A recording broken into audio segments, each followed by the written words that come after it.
കൂട്ടുകാരെ നമസ്കാരം. ഷെഫ് ജോജിയുടെ ഒരു പുതിയ വീഡിയോയിലേക്ക് എല്ലാ കൂട്ടുകാർക്കും സ്വാഗതം. എല്ലാവർക്കും വളരെ എളുപ്പം തന്നെ നമ്മുടെ വീടുകളിൽ ഉണ്ടാക്കാവുന്ന ഒരു നാടൻ ഏത്തപ്പഴം കൊണ്ടുള്ള പുളിശ്ശേരിയാണ് നമ്മളിന്ന് ചെയ്യാൻ പോകുന്നത്. അപ്പോൾ വീഡിയോയിലേക്ക് കിടക്കുന്നതിന് മുമ്പ് ആദ്യമായിട്ടാണ് നിങ്ങൾ ഈ ചാനൽ കാണുന്നതെങ്കിൽ സബ്സ്ക്രൈബ് ചെയ്യാൻ മറക്കരുത്. അതുപോലെ നമ്മളുടെ പഴയ വീഡിയോകൾ ഒരുപാട് കിടപ്പുണ്ട്, അത് കണ്ടിട്ടില്ലാത്തവർ അതും കാണുവാനായിട്ട് ശ്രമിക്കുക. അപ്പോൾ വീഡിയോയിലേക്ക് കിടക്കാം.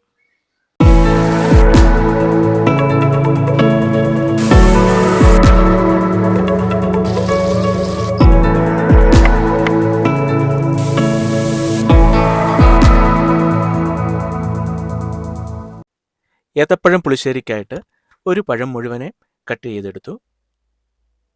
ഇനി ഇതിനാവശ്യമായിട്ടുള്ളത് ചെറുകിയ തേങ്ങ 1 കപ്പ്, തൈര് 1 കപ്പ്, പച്ചമുളക് 2-3 എണ്ണം, പിന്നെ മഞ്ഞൾപ്പൊടി ഒരു 1/2 ടീസ്പൂൺ, അതുപോലെ ജീരകം 1/2 ടീസ്പൂൺ, പിന്നെ താളിക്കുവാനായിട്ടുള്ള കടുക്, വറ്റൽമുളക്, ചെറിയുള്ളി, വെളുത്തുള്ളി, ഇഞ്ചി, പച്ചമുളക്.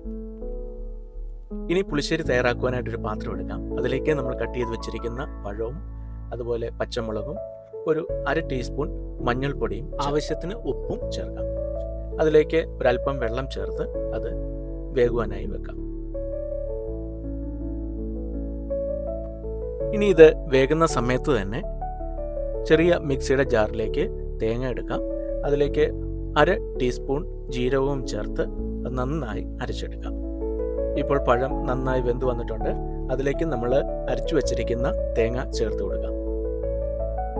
ചേർത്ത് നന്നായിട്ടൊന്ന് ഇളക്കി നന്നായിട്ടൊന്ന് ചൂടാക്കി എടുക്കാം. ആ തേങ്ങ ചൂടായി വരുമ്പോഴത്തേക്കിനും അതിലേക്ക് തൈര് ചേർത്ത് കൊടുക്കാം. അതുപോലെ തൈര് നന്നായിട്ട് ഉടച്ചിട്ട് വേണം ഇതിലേക്ക് ചേർക്കുവാനായിട്ട്. ഇനി അത് നന്നായിട്ട് മിക്സ് ചെയ്തെടുക്കാം. ഈ സമയം സ്ലോ ഫയർ മാത്രമേ ചെയ്യുവാൻ പാടുള്ളൂ. നന്നായിട്ട് ചൂടായി വരുമ്പം തന്നെ തീ ഓഫ് ചെയ്യാം. ഇനി കടുക് താളിക്കുവാനായി ഒരു പാത്രം ചൂടാക്കി അതിലേക്ക് ഒരു 2 ടേബിൾ സ്പൂൺ കണക്കിനുള്ള വെളിച്ചെണ്ണ ഒഴിച്ചു കൊടുക്കാം. അതിലേക്ക് 1 ടേബിൾ സ്പൂൺ കടുക് ചേർത്ത് പൊട്ടിക്കാം. കടുക് പൊട്ടുമ്പോഴത്തേക്കിന് 1 ടീസ്പൂൺ ഉലുവ ചേർത്ത് കൊടുക്കാം.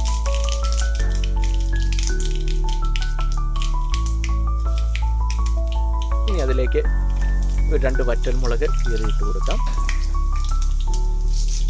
ഇനി അതിലേക്ക് കറിവേപ്പില ചേർത്ത് കൊടുക്കാം.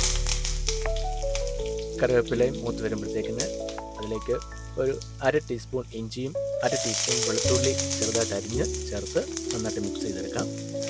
ഇനി അതിലേക്ക് അരിഞ്ഞു വെച്ചിരിക്കുന്ന ഒരു 4-5 എണ്ണം കണക്കിനുള്ള ചെറിയുള്ളി അരിഞ്ഞ് അതും ഇതിലേക്ക് ചേർത്ത് കൊടുക്കാം.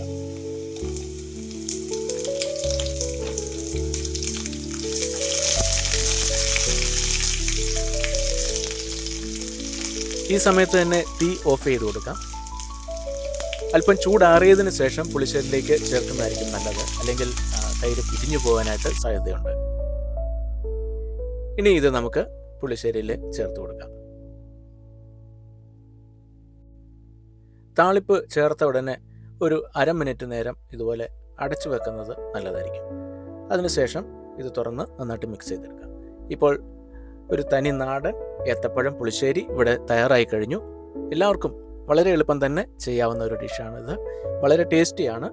അപ്പോൾ എല്ലാവരും ഇത് ചെയ്ത് നോക്കുക.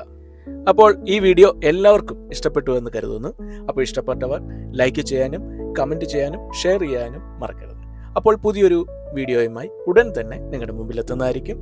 അതുവരേക്കും ബൈ.